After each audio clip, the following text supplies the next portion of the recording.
नमस्कार दोस्तों, मैं पुलकित खरे आप सभी का स्वागत करता हूं।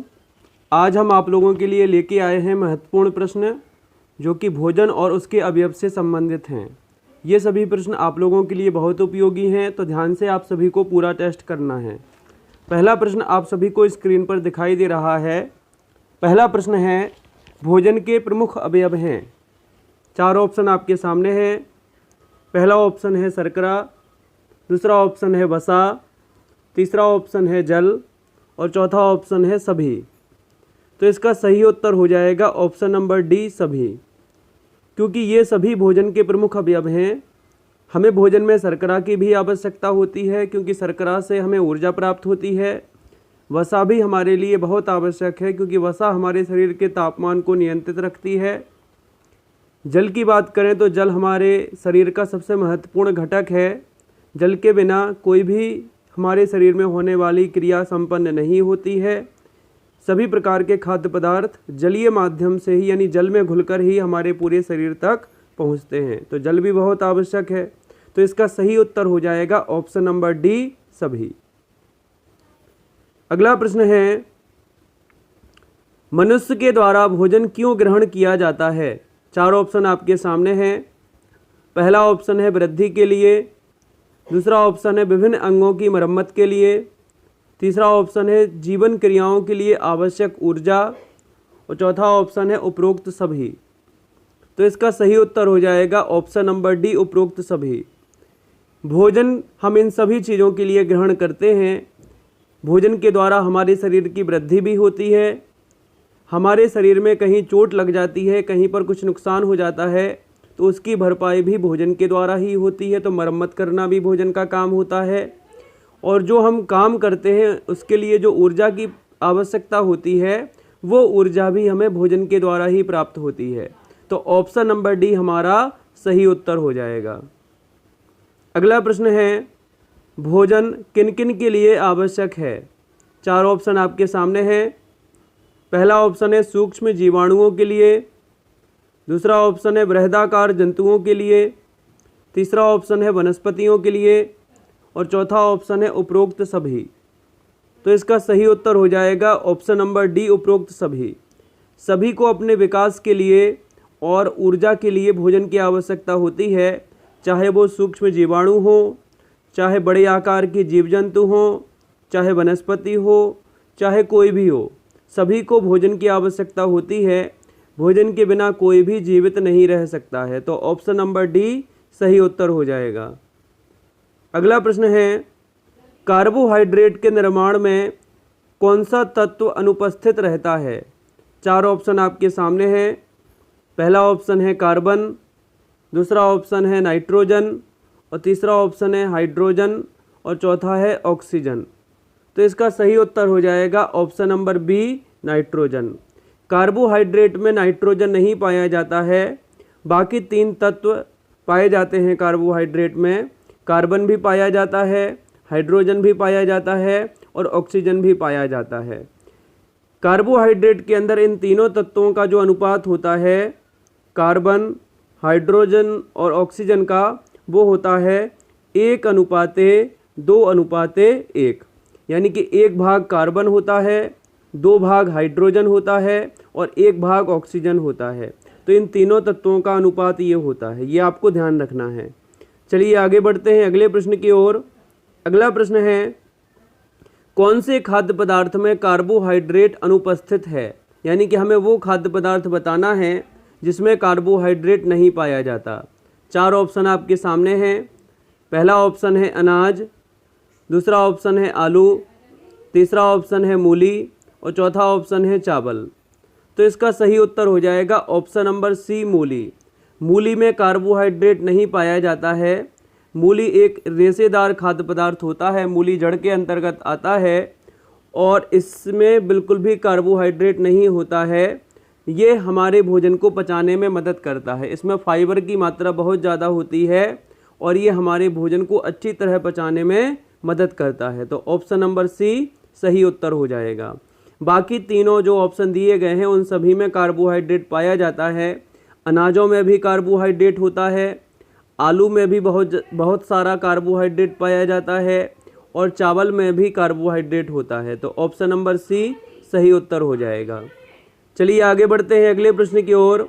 अगला प्रश्न है, कार्बोहाइड्रेट कितने प्रकार के होते हैं?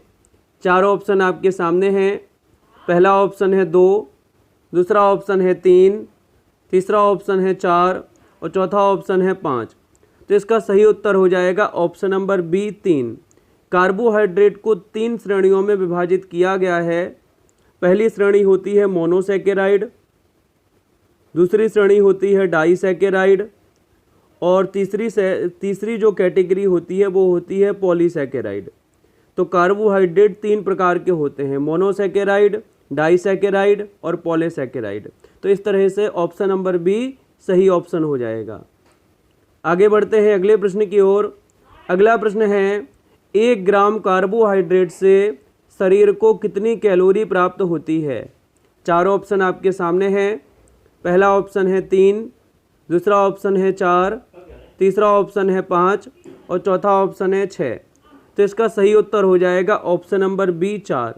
1 ग्राम कार्बोहाइड्रेट से लगभग 4 किलो कैलोरी ऊर्जा की प्राप्ति होती है। तो ऑप्शन नंबर बी सही उत्तर हो जाएगा। चलिए अगले प्रश्न की ओर बढ़ते हैं। अगला प्रश्न है, निम्न में से किसमें कार्बोहाइड्रेट की मात्रा सबसे अधिक होती है? चार ऑप्शन आपके सामने हैं। पहला ऑप्शन है अनाज, दूसरा ऑप्शन है दालें, तीसरा ऑप्शन है गुड़ और चौथा ऑप्शन है शक्कर। तो सबसे ज़्यादा कार्बोहाइड्रेट की मात्रा होती है शक्कर यानी कि शर्करा में। शक्कर का निर्माण जो होता है वो गन्ने से होता है और गन्ने में बहुत सारी मात्रा में कार्बोहाइड्रेट पाई जाती है।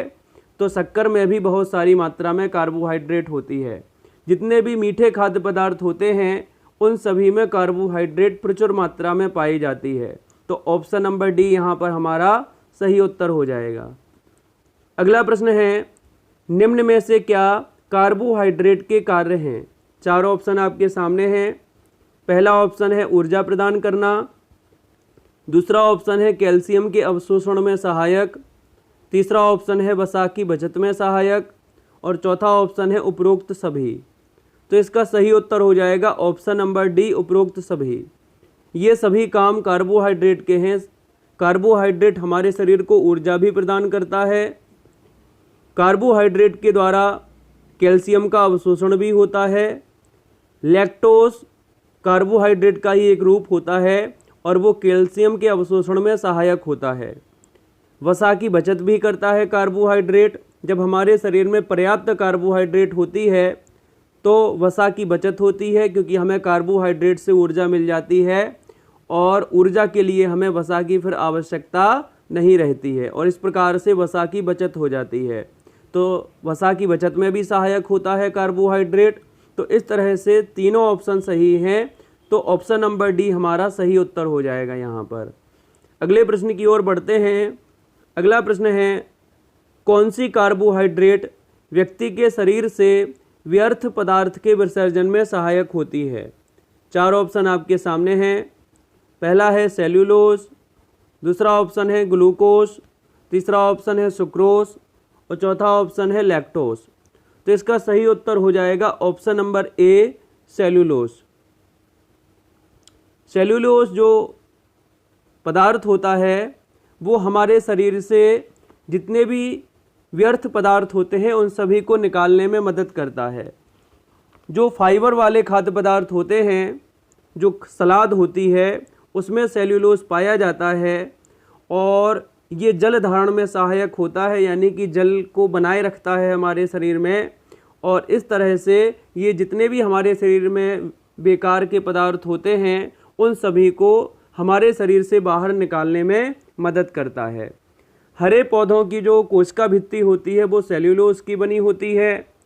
कपास के जो रेशे होते हैं उनमें 90% हिस्सा सेल्यूलोज होता है और जितने भी रेशेदार खाद्य पदार्थ होते हैं उन सभी में सेल्यूलोज पाया जाता है। तो ऑप्शन नंबर ए सही उत्तर हो जाएगा हमारा। चलिए आगे बढ़ते हैं अगले प्रश्न की ओर। अगला प्रश्न है, शरीर के कौन से भाग प्रोटीन से निर्मित होते हैं? चार ऑप्शन आपके सामने हैं। पहला ऑप्शन है नाखून, दूसरा ऑप्शन है बाल, तीसरा ऑप्शन है त्वचा और चौथा ऑप्शन है सभी। तो इसका सही उत्तर हो जाएगा ऑप्शन नंबर डी सभी, क्योंकि सभी प्रकार के अंगों का निर्माण प्रोटीन के द्वारा होता है, जिसमें नाखून, बाल, त्वचा सभी शामिल हैं। हमारे शरीर के पूरे विकास में, पूरे शरीर के निर्माण में प्रोटीन का महत्वपूर्ण योगदान होता है। तो ऑप्शन नंबर डी यहाँ पर सही उत्तर हो जाएगा। आगे बढ़ते हैं। अगला प्रश्न है, शरीर के ऊतकों की मरम्मत में कौन सहायक होता है?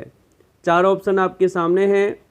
पहला ऑप्शन है कार्बोहाइड्रेट, दूसरा ऑप्शन है प्रोटीन, तीसरा ऑप्शन है वसा और चौथा ऑप्शन है खनिज। तो इसका सही उत्तर हो जाएगा ऑप्शन नंबर बी प्रोटीन, क्योंकि हमारे शरीर में जो सेल्स होती हैं, जो कोशिकाएं होती हैं, उनका लगातार निर्माण होता रहता है। पुरानी कोशिकाएं नष्ट होती रहती हैं, नई कोशिकाएं बनती रहती हैं।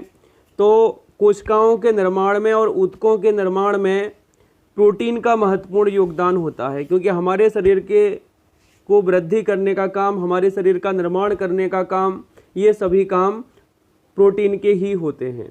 ठीक है ना? तो ऑप्शन नंबर बी हमारा यहाँ पर सही उत्तर हो जाएगा।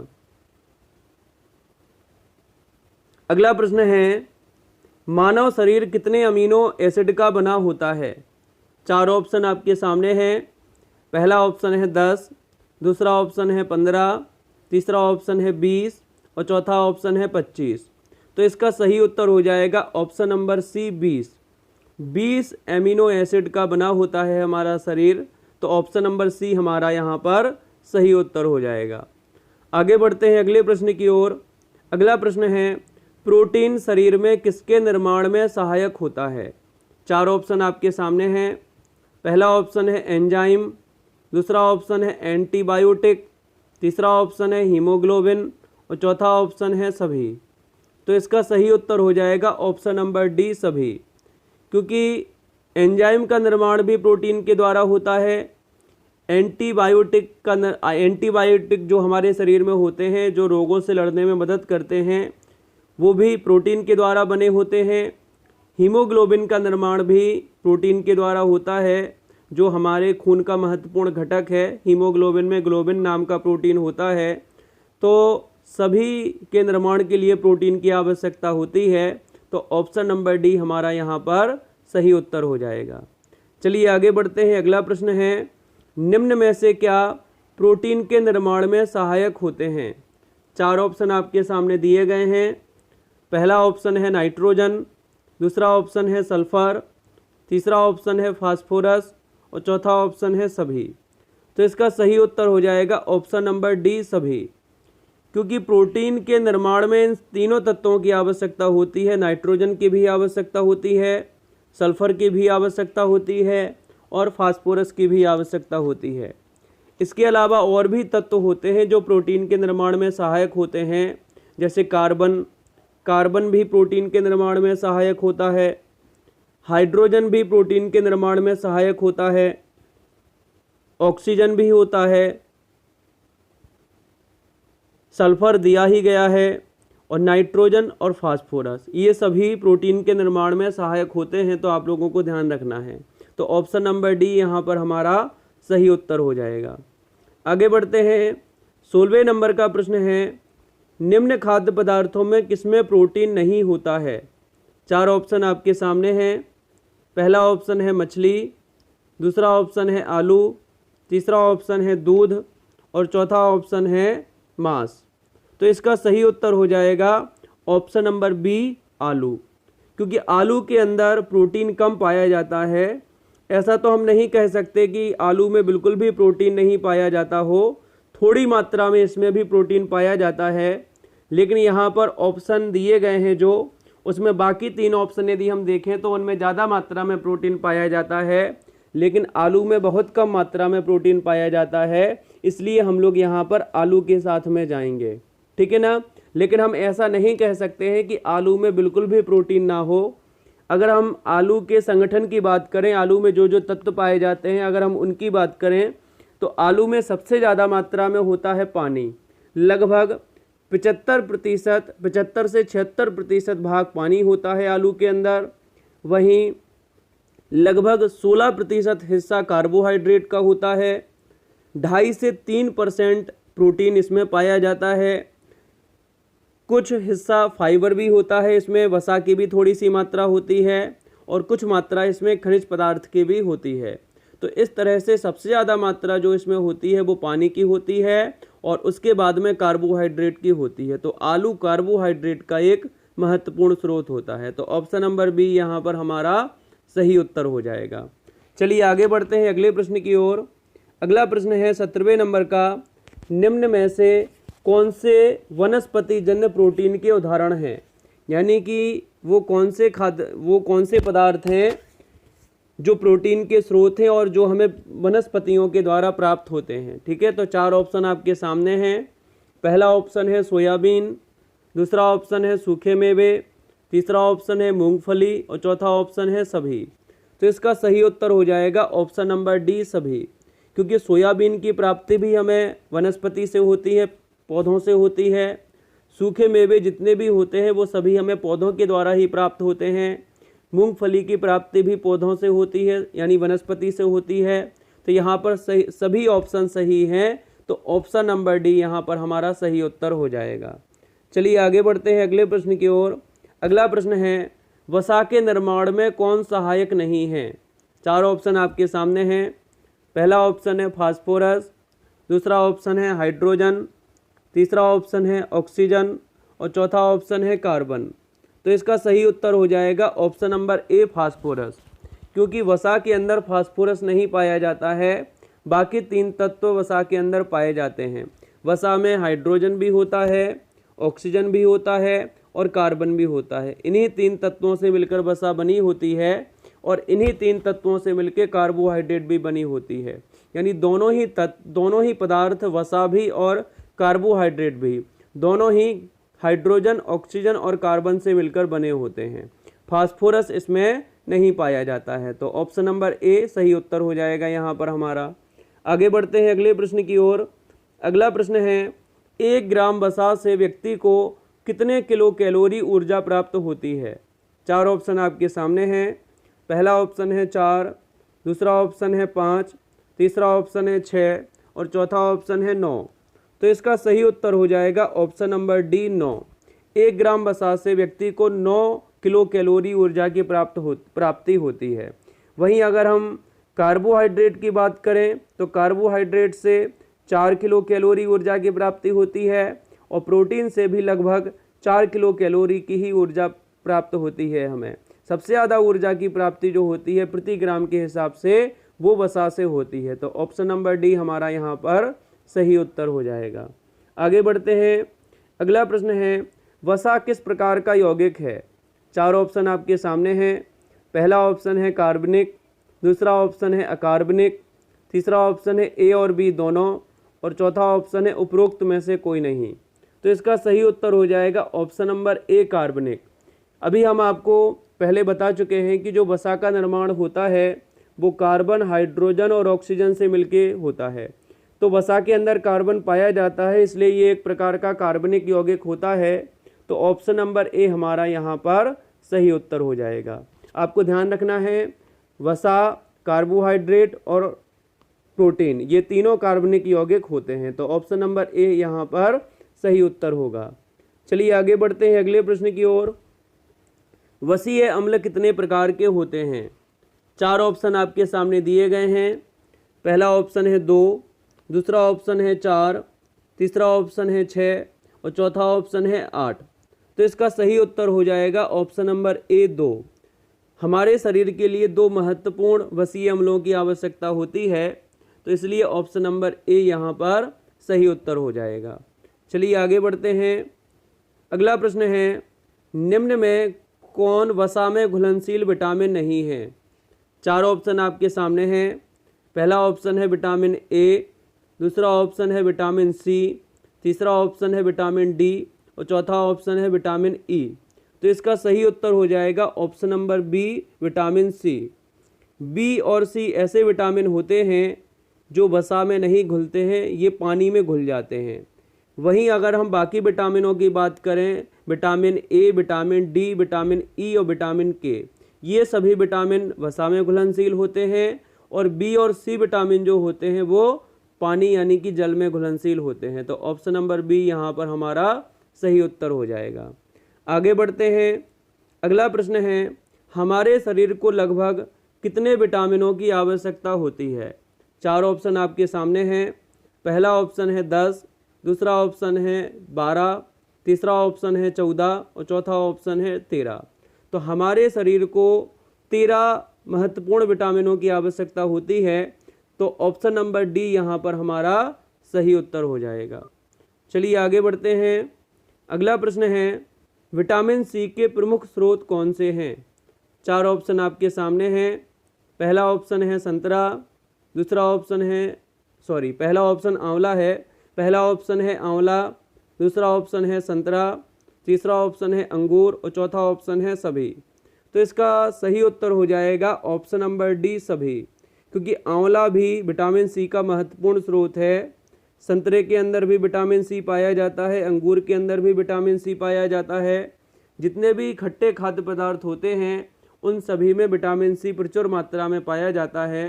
तो सभी ऑप्शन यहाँ पर विटामिन सी के स्रोत हैं, इसलिए ऑप्शन डी यहाँ पर हमारा सही उत्तर हो जाएगा। चलिए आगे बढ़ते हैं।